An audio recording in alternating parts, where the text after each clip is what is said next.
to a new weight class, 7 pounds north. What are you expecting out of the undefeated David Benavidez? You know, I think the challenge that a lot of people expected to see from him at 168 is, to me, there's no one that can challenge him at 168. Those challenges are now at 175.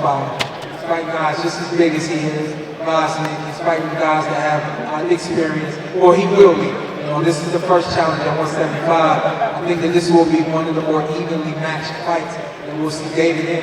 David has always had the X factor everybody's been in the ring with. Caleb Plant, for example. Caleb just as fast as David. Most guys aren't as fast as David at 168.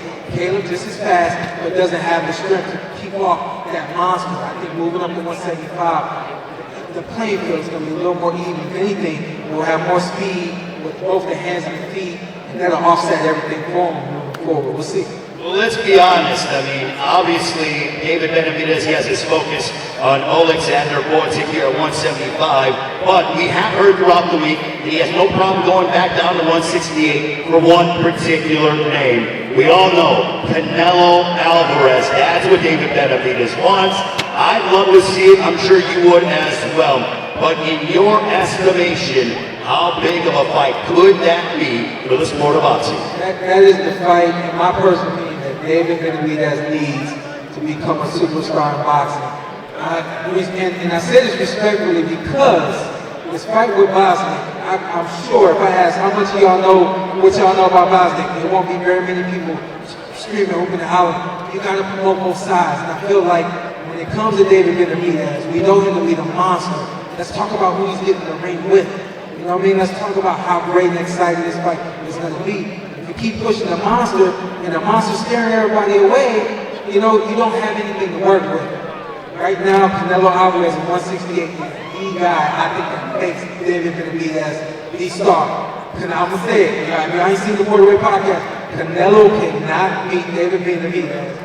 Whoa, you're saying that? I respect Canelo. You can't beat him. That's why he ain't calling his name. And I think in the last fight he had against Munguia in the post fight, he hinted at fighting Benavidez. I don't think it's gonna happen. I think we see Benavidez stay at 175 and fight his way to becoming the superstar that he should already be. Possibly matchups against better be ever people?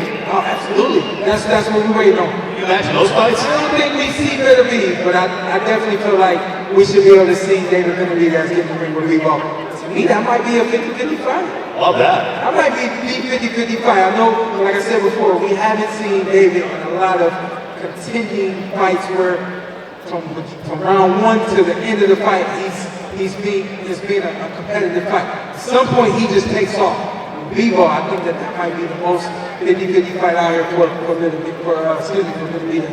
You're on to something if he's able to beat Alexander Borzik. Shawn, you're a busy man. What do you got coming up on the Borderway Podcast? How can people subscribe? Borderway Podcast, we're live every Tuesday. You guys subscribe. We're on every podcast platform. We're on YouTube. I always tell y'all, check out the YouTube because that's when you get to see the characters be characters. We love it on there.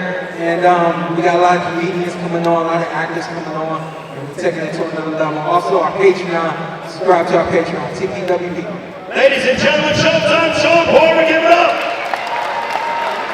Of course.